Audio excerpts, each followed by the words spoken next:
This is Search Engine Optimization, explained by Commoncraft, in collaboration with Search Engine Land. Imagine for a minute that you're a librarian, but not a normal one. You're a librarian for every book in the world. People depend on you every day to find the exact book they need. How do you do it? You need a system. You need to know what's inside every book and how books relate to each other. Your system needs to take in a lot of information and spit out the best answers for a patron's questions. It's not an easy job. Search engines like Google and Bing are the librarians of the internet. Their systems collect information about every page on the web so they can help people find exactly what they're looking for. And every search engine has a secret recipe called an algorithm for turning all that information into useful search results.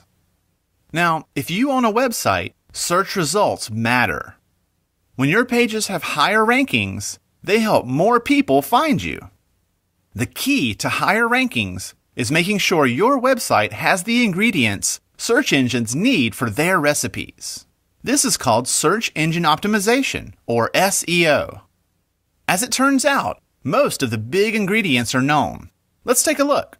First, words matter. Search engines account for every word on the web. This way, when someone searches for shoe repair, the search engines can narrow results to only the pages that are about those words. Second, titles matter. Each page on the web has an official title, but you may not ever see it because it's in the code. Search engines pay a lot of attention to page titles because they often summarize the page like a book's title. Third, links between websites matter. When one web page links to another, it's usually a recommendation, telling readers this site has good information. A web page with a lot of links coming to it can look good to search engines. But some people try to fool the search engines by creating or buying bogus links all over the web that point to their own website. Usually, search engines can detect when a site has a lot of them, and they account for it by giving links from trustworthy sites more weight in the recipe. Fourth, the words that are used in links matter too. If your web page says, Amazon has lots of books, and the word books is linked, search engines can establish that Amazon.com is related to the word books. This way, when someone searches for books, that site will rank well. Lastly, search engines care about reputation. Sites with a consistent record of fresh, engaging content and growing numbers of quality links may be considered rising stars and do well in search rankings. These are just the basics, and the recipes are refined and changed all the time. Good SEO is about making sure your website has great content that's supported by the ingredients that search engines need for their recipes. I'm Lee Lefevre, and this has been Search Engine Optimization, explained by Commoncraft. Learn more about SEO at Search Engine Land. Okay, so that's for you, gentlemen. Thank you, with the long hair. Yeah, he said earlier that he was really new to search engine optimization, so I wanted to use that to kind of like sum it up for you guys, so you guys know what I'm going to go into. So, evolution of Google. So Google started in around 1997, 98. 97 was when they registered it, something like that. First website was introduced in 91, and between 93 to 97, there's a bunch of search engines that were birthed. So anyone here familiar with Lycos or Alta Vista? Yeah, so those were the days. And then Google came along and beat everybody else. So, all right, so a picture on your right is a tool that I used to use called Web Position Goal. It used to it has an API that runs into Google and basically keeps track of all the rankings that you have on your site. It's no longer, but Google has put an end to that. But those were the days of when I started. So when I started, it was really easy because I started my business right around 2000, right when Google introduced Google Toolbar. And with that, a little thing called PageRank that was part of the core Google algorithm.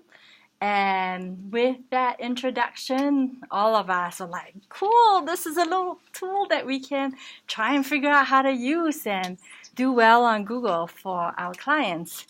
At the time, all you have to do, because there wasn't as much competition on the website, is put lots of keywords in your content.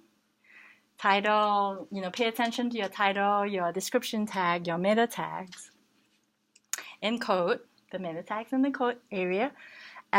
Submit your site to search engines. Do some link exchanges, meaning, hey, webmaster, would you like to link to me? And I link to you, and we all help each other out. And over time, if you get more and more links, you start doing well on Google. Right, so those were the days of the primitive years of Google. I want to talk a little bit about PageRank because it is named after Larry Page, one of the co-founders of Google. And it is pretty much a mathematical formula that evaluates the quality and quantity of links to a web page. And it determines a relative score to the page for importance and authority. So basically, if your page has good quality content or a lot of links linking to the web page or a combination of both, you will start to score high on PageRank, and that will also likely result in good search engine results on Google. In the early years of the search engine evolution, 2003 to 2005 is quite an interesting year for some of us because instead of doing search engine optimization for Google and Yahoo and some of the others, we need only to focus on Google because Google took over Yahoo right around this period of time and started being responsible for, I would say until now, 75% to 95% of the web traffic to a lot of our sites still primarily come from Google. So this is the reason why SEOs like us focus on Google and not anybody else, right? And I think a lot of it has to do with a lot of personalization to search and local search being one of them. I used to think that Google Maps was the coolest invention that happened because I am not good with navigating, and so when I don't have to pay GPS for that, I can have it on my Google. That was awesome. So all right, during those times, what I did for the companies I represented is we did a lot of article submission, directory submission, and what we call link management, which got us into a little bit of trouble later on. I will share.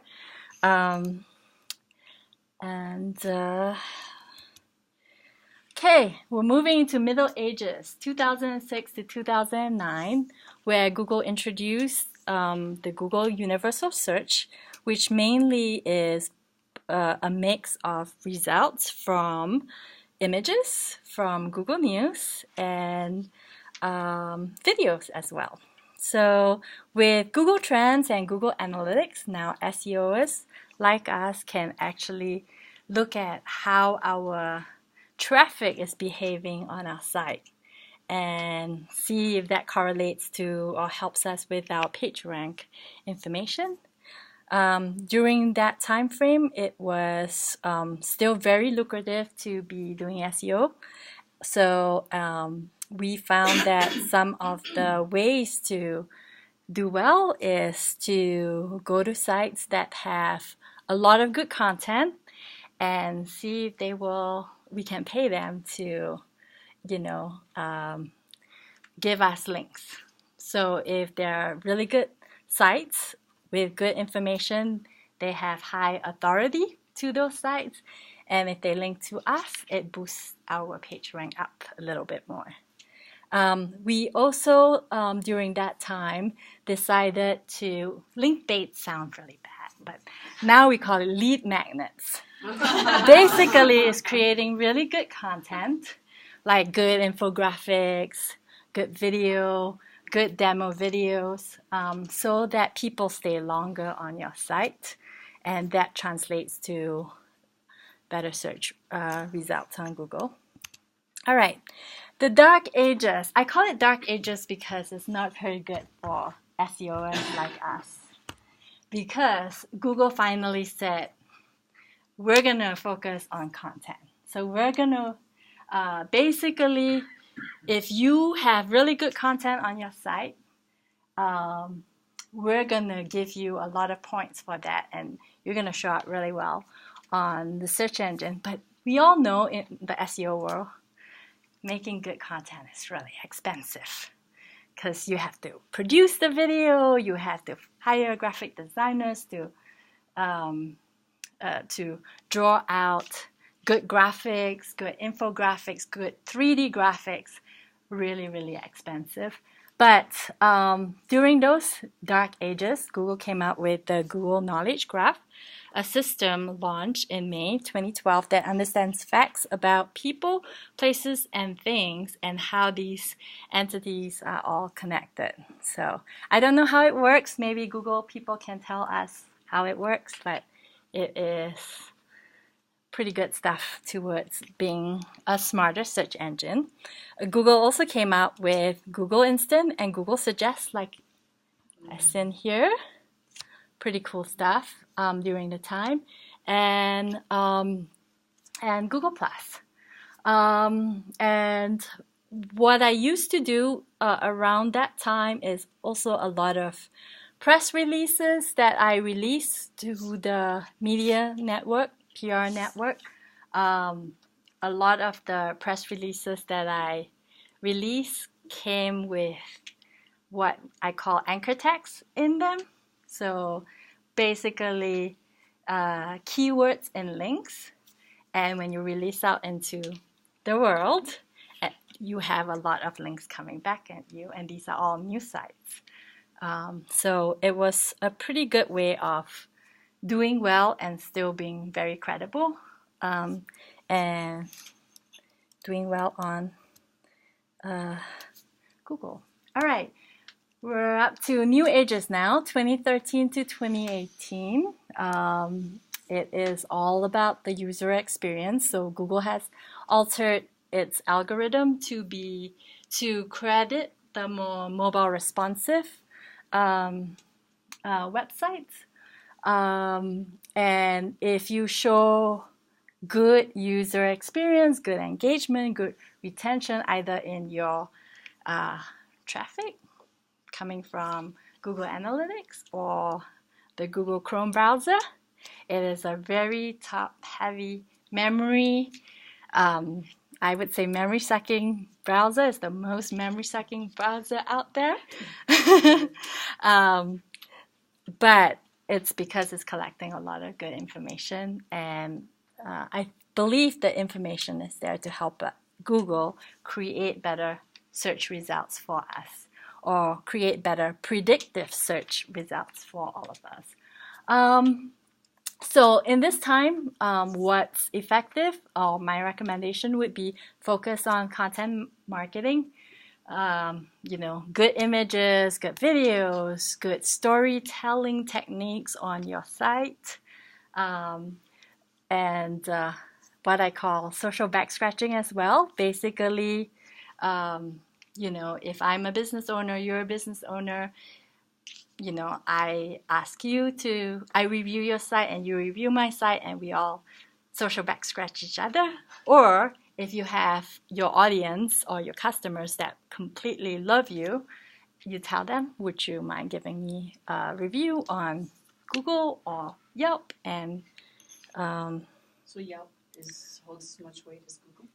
I've seen, yes, I can't say that, but I have seen sometimes Yelp, if I don't have like a Google review or if my clients don't have a Google review, a Yelp review will show up on the left-hand side, on the right-hand side of Google.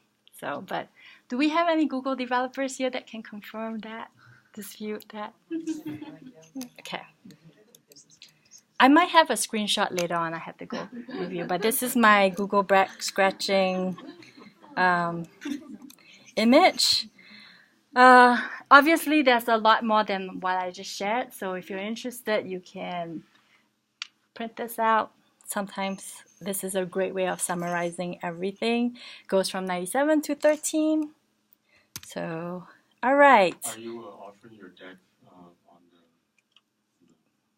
middle page? I can. That would be wonderful. I'm looking at Chuki if that's. You can just post a comment with a link to Okay. wherever you want to put it. All right, I'll do You that. have a link from Meetup for your SEO. Okay. All right. Okay. All right. So let's talk about major Google algorithm updates. And I'm going to start with the biggest one that rocked the SEO world.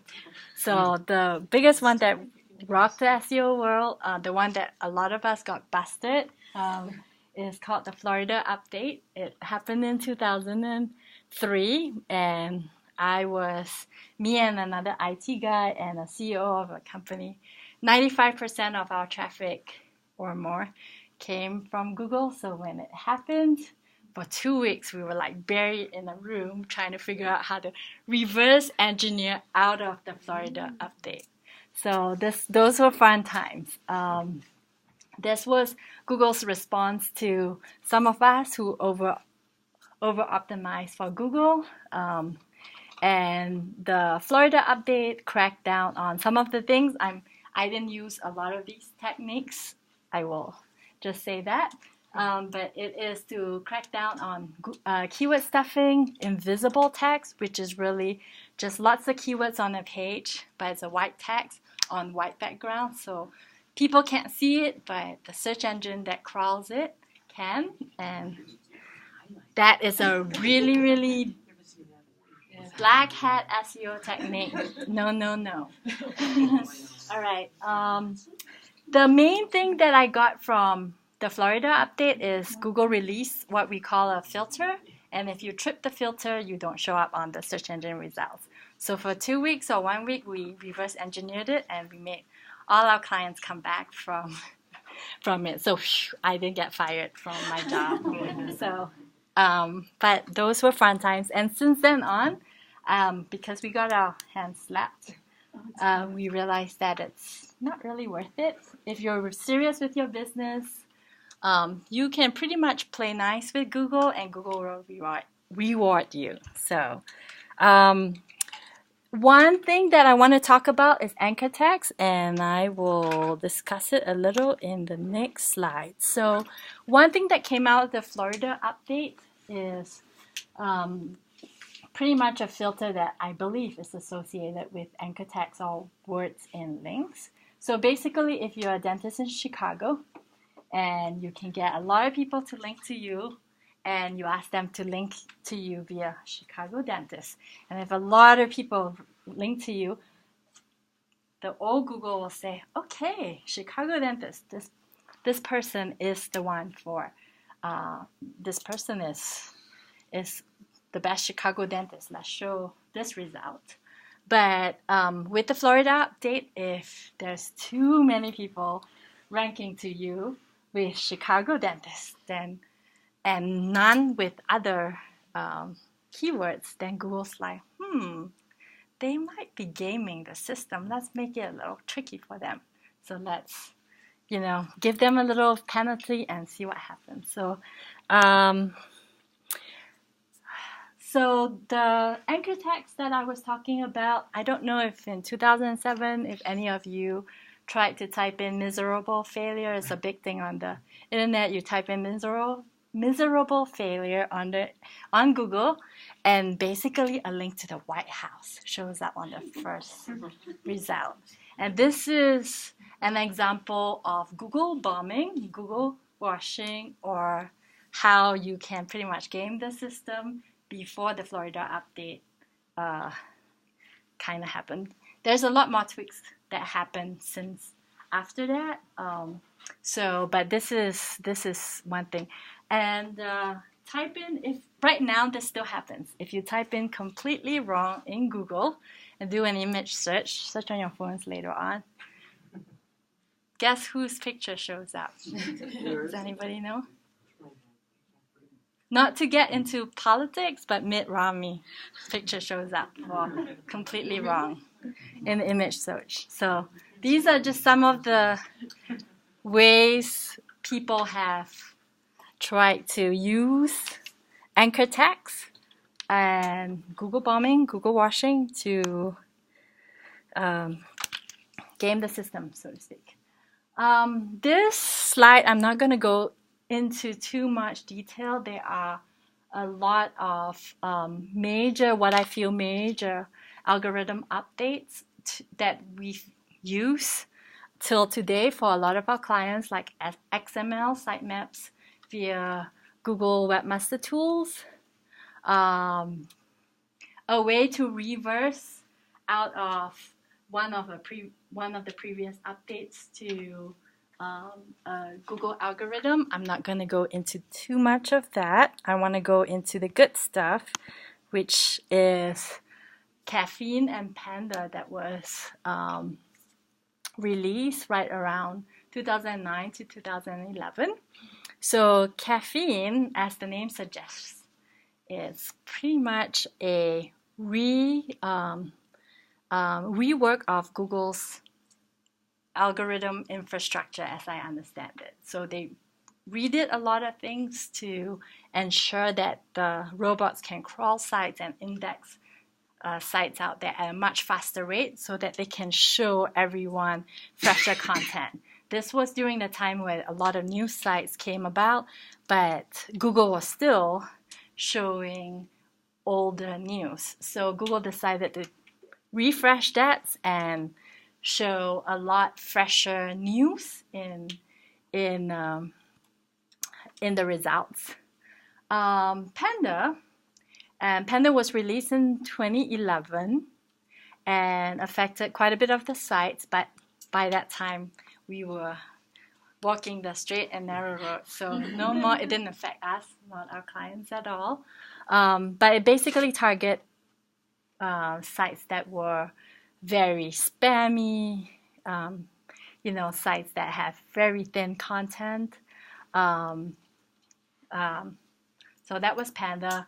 And over the years, there have been a lot more iterations to the Panda algorithm. Not going to go into that too much. Also, you can see here during this time frame is Google is going from or evolving from, faster results, better results, more, and then moving into the social arena with +1 and Google+. Right, 2012 to 2015, we have Penguin, Hummingbird, and the security update that we try to pay attention to. Penguin was a response, again, to spammy sites out there.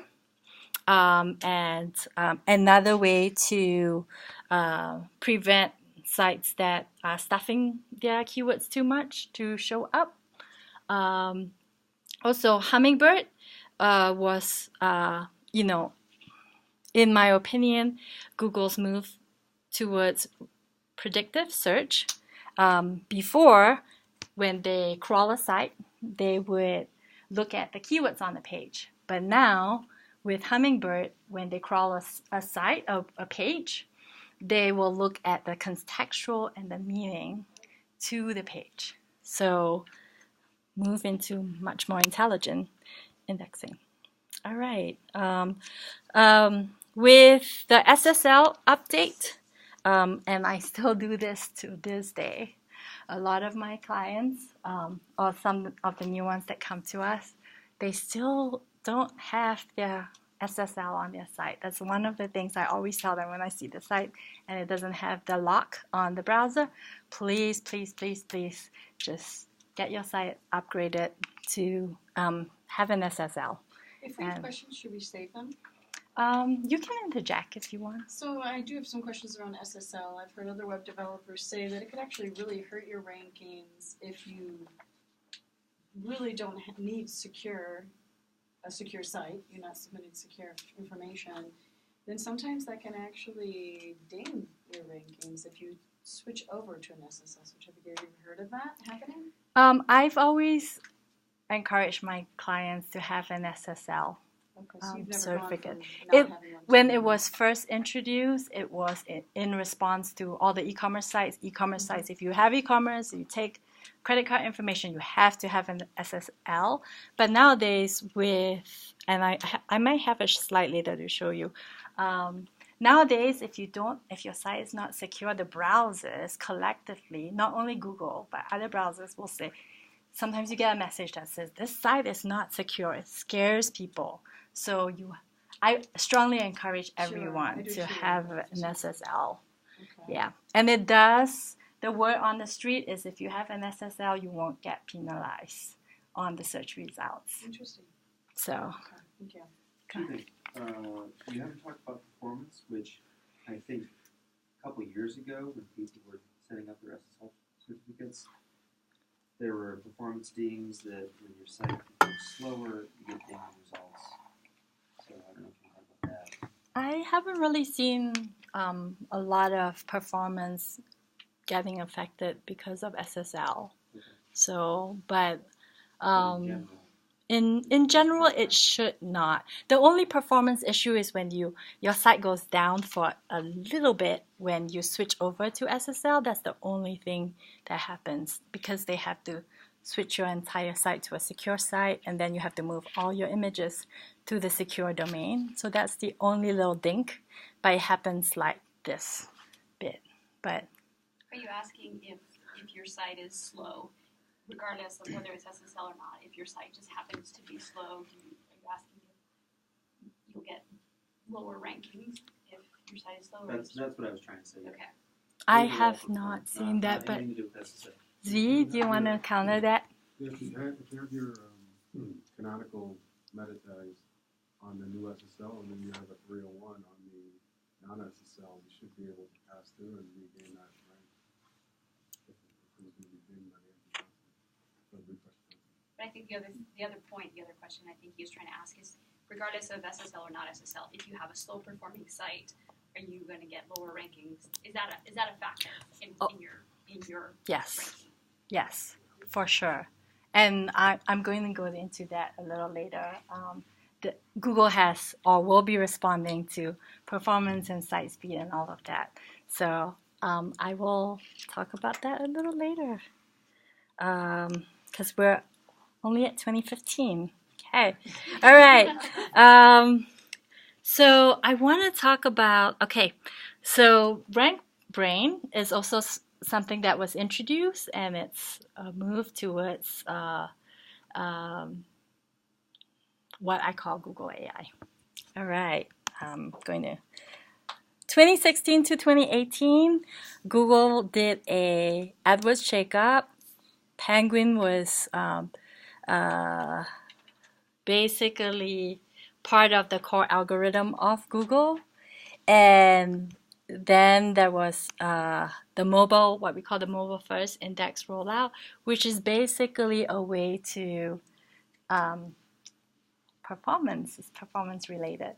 So if your site now not only has to be mobile responsive, meaning that it has to detect different smart devices and show them a nice view of and nice user experience with your screen resolution on your smart device. It also has to perform fast. And if it does perform fast, then you will get rewarded, basically. This is the Google algorithm timeline. I did not go through a lot of them, but it's a really good graphic that summarizes everything. Some of the other updates include like Pigeon that I didn't go into, but very good information for you. Okay. The promise of distilling 200 plus factors into one slide. All right. Okay. Basically, if you have good domains that refer to your site, good domains or pages that are that have good PageRank, if your sites get good click-through rate to your pages organically through AdWords, meaning that you have really good content, people like your site and they're browsing on your site, they're not leaving on your site, they're going from one page to another, and they're clicking through your video, everything on your site. That helps you as well. If you have an older domain or a higher page rank, you command good domain authority. So about that, so I had done a project a while back looking at domains, and we were thinking about purchasing older domains for this high page rank. And one of the things we ran into is the older domains that we were purchasing that were older, that hoping to get higher page rank, were actually, they formerly were spam websites. So we thought we were getting these great high page rank because they're an old domain that we were purchasing, but they really have been flagged as spam, so it was actually not beneficial. So what's a method to know if you're purchasing an older domain on whether it's been flagged for spam in the past, like a history of that domain, so to speak?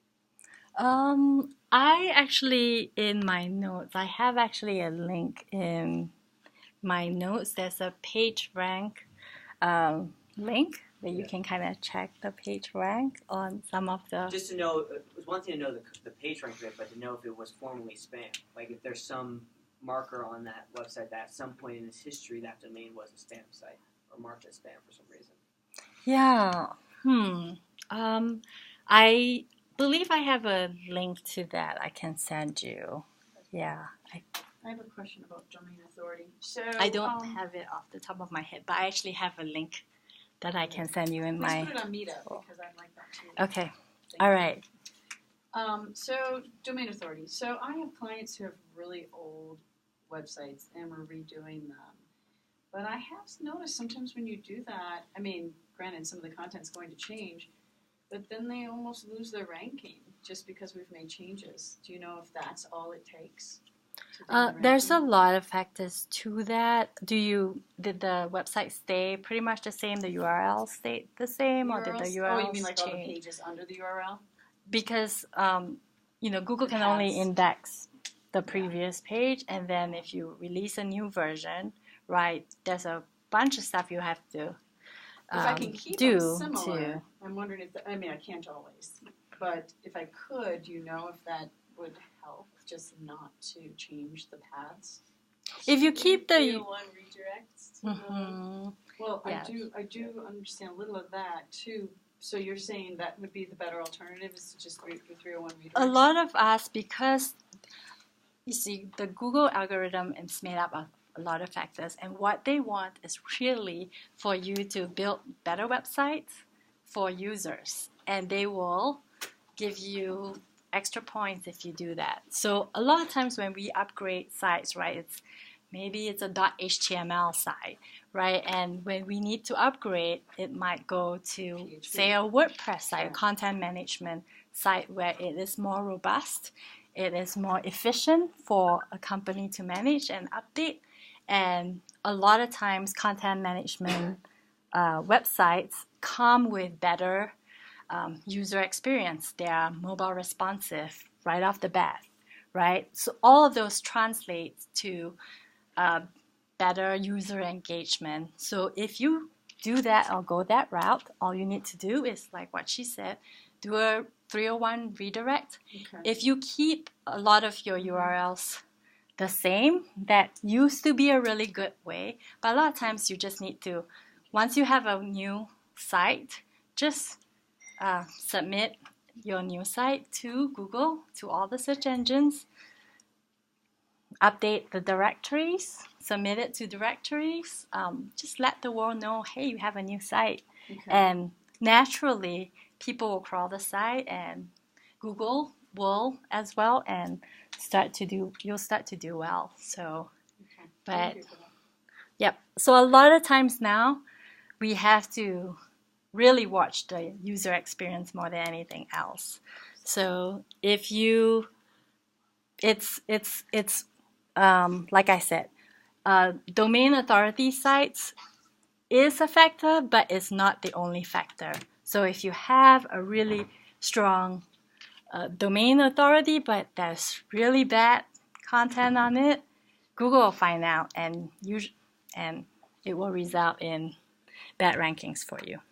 So, all right, mobile usability. So your site now has to not only cater to traditional desktops, but be mobile responsive and have good user experience on it. And then the more smartphone users use your site, that will translate very well. Dwell time is also important. The more engagement, better results.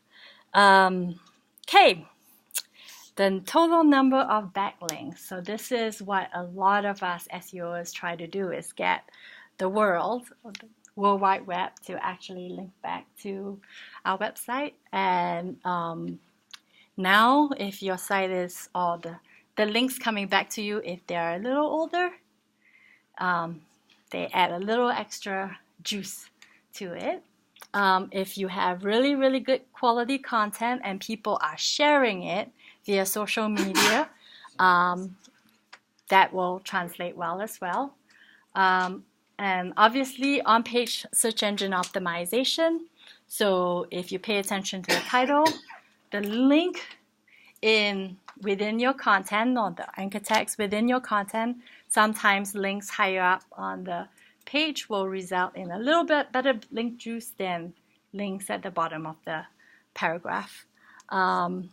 If you put good alt text on your images, you can do good image SEO as well. So these are pretty much what I think are some of the most important factors. If you guys have extra time and want to sift through the 200 factors, you can click on this link right here. Or this infographic that's right here. That's probably the longest infographic I've ever seen. So it's quite a read, so make sure you have a big pot of coffee while you're doing it. But if you're very serious about this, it's good homework to do. So I guarantee you it will be worth your investment in your time to do some of it and see good results show up for you. So, all right, I'm gonna hustle with time. Gonna talk a little bit about local, national, and international SEO, because sometimes my clients get a little confused about that. So really a good example of local SEO is like if you're a florist in Boulder, for example, and you want to cater to, or you want people to looking for, floral arrangements in the Boulder area, then what you want to do is go after keywords like Boulder florist. Okay, and if you are, say, 1-800-Flowers and you deliver nationwide, it doesn't matter, right? Geolocation is not a big deal. Then you will go after keywords such as floral arrangements, right? Some of those keywords are a little more competitive, but they will bring you a lot more traffic. And international SEO is a little trickier. I have done that for some of my clients. For example, if I have a client that's in Hong Kong, so doing search engine optimization for the Hong Kong audience, right? You have to decide whether you cater to google.com.hk or google.hk. So those are some of the techniques that help you differentiate. We also go after different Chinese keywords. So multilingual is part of international SEO as well.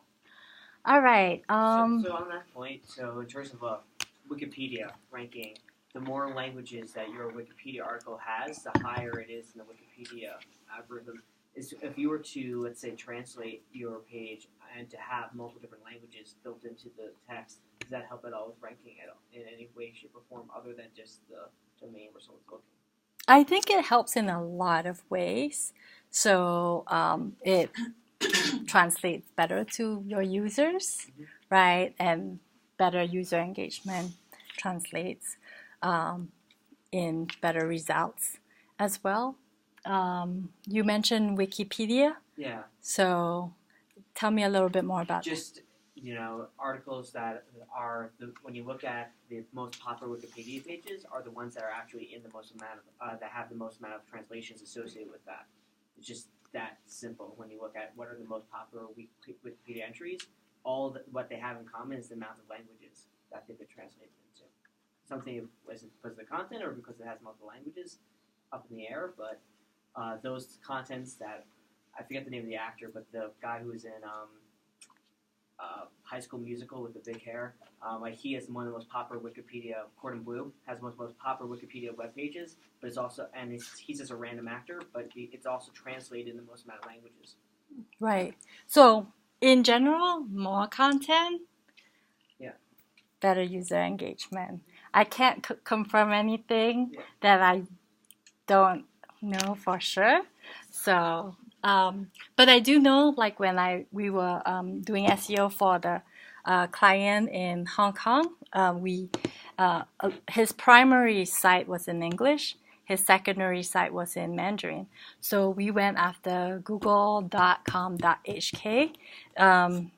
Google.hk, I believe, can't remember, but Google.hk basically allows you to, if you have, so in Hong Kong, for example, people read in both the traditional Chinese and then the simplified Chinese. So Google.hk will ask you if you want to be on, you want to show the results in the simplified Chinese or the traditional Chinese. So things get a little more tricky that way, but Google.hk is an example of the search engine being able to read Chinese characters, crawl Chinese characters, index Chinese characters, and that if you're targeting that, that should do well for you. So, all right, I'm going to just go through really quickly, just a quick little exercise that pertains to local SEO. So this is a little story about a month ago when I came to Google and I was driving, and my boyfriend wanted to come and to Google as well. And I was driving, so I can't really drive and text, but I was like, do a quick search on Google as I typed in Google Boulder. And then instead of giving him this address, 2930, I saw, for some reason, the old address. And I gave it to him. And then he went to the old Google, trying to come to one of these events. So anyway, long story short, with local SEO is make sure you update your Google listings. So things like that don't happen. So sorry to use Google as an example. But they didn't have to worry about it. But yeah, all of you are pretty smart, so didn't happen over here. So, all right. Another point with national SEO is sometimes when you start doing good with your local SEO techniques, that will translate into better national SEO results as well. And the only other thing about international SEO that I like to talk about is that it is kind of a strategy as well. So, for example, I had a client in Singapore recently. We were attempting to go after google.com.sg. Their site was .com.sg, SG for Singapore. But they decided that they're going to buy a new domain name and have and change their domain name so they're internationalwomen'sclinic.com instead. So I was like, okay, cool. That will change some of our strategy. So it's cool. We can do that. But so some of those do affect. Some of those factors do affect. So for example, if you want to be strong on, say, .sg sites, a lot of times when you target specific directories, you might want to make sure that those directories come from,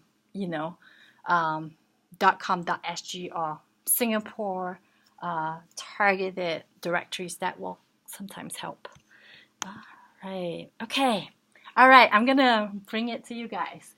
With all of that history, right? Sometimes history tells us or gives us an inkling on where the future is going to be, right? What do you think are some of the most important factors of doing SEO for the future? You mentioned AI.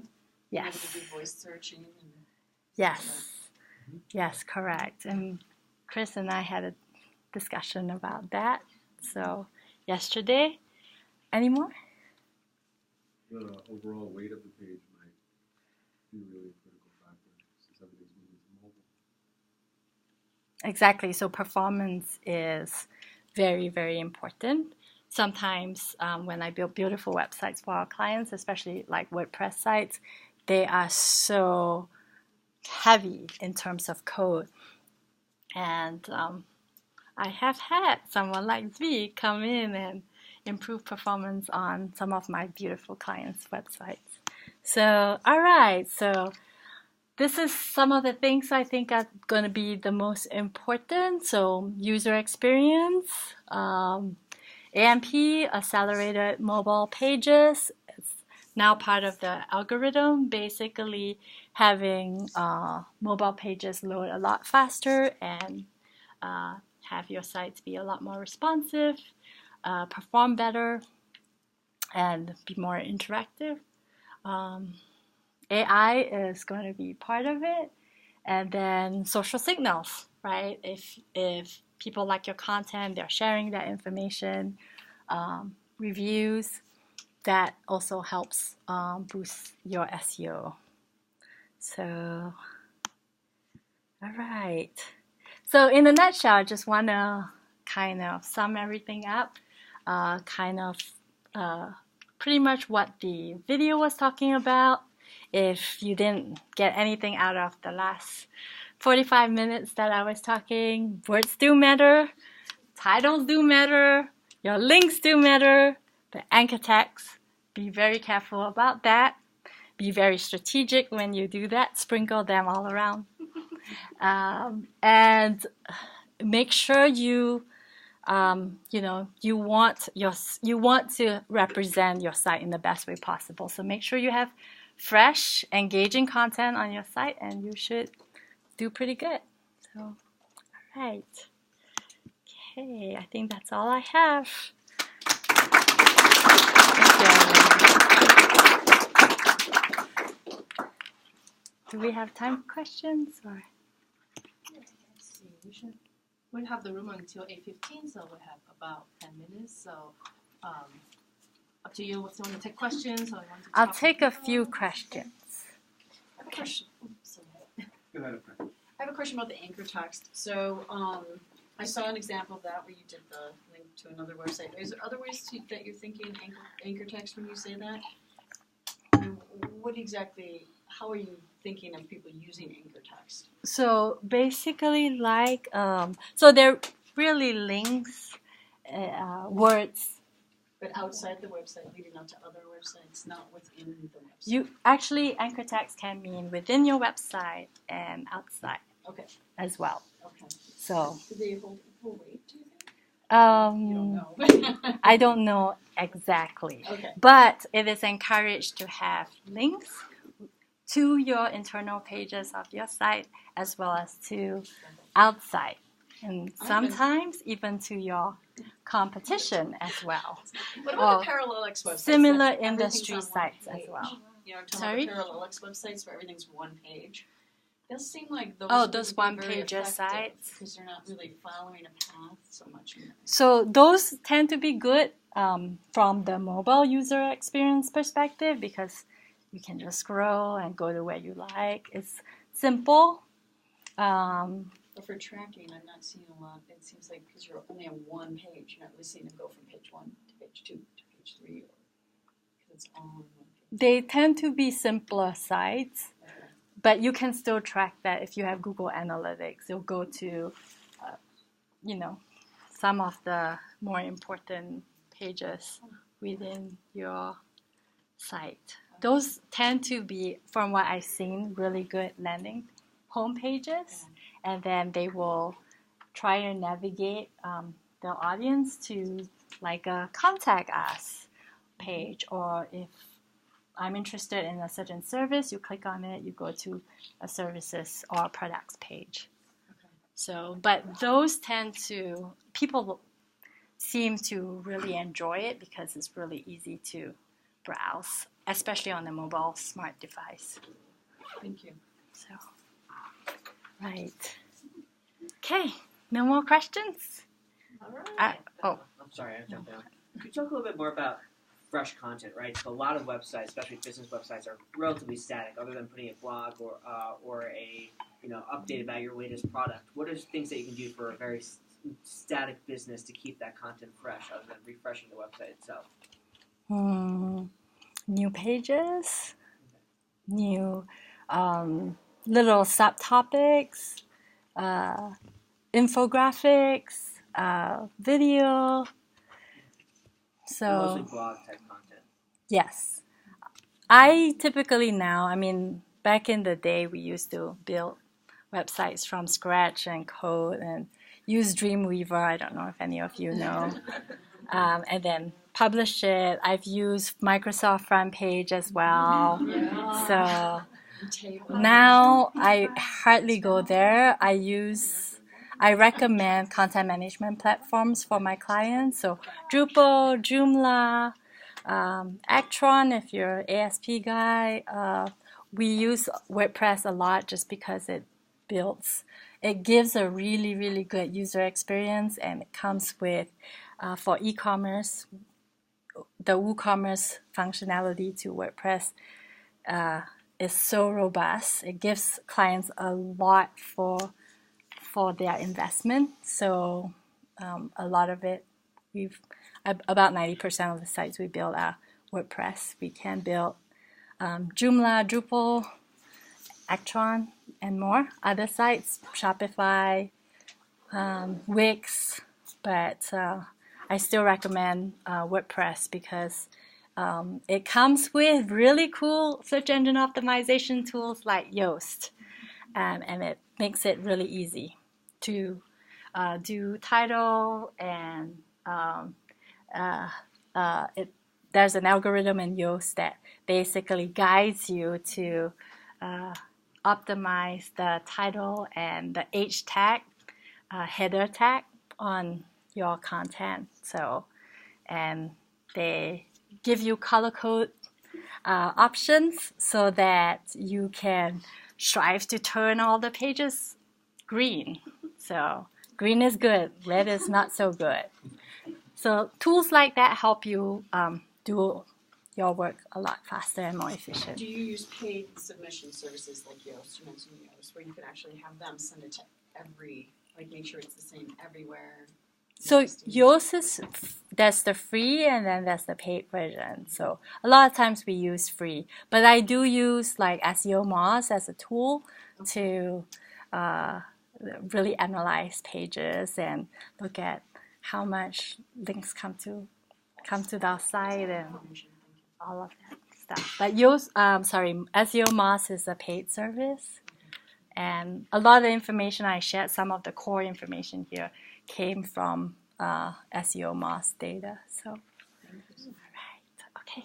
So, thank you very much, you guys. Thank you for your questions.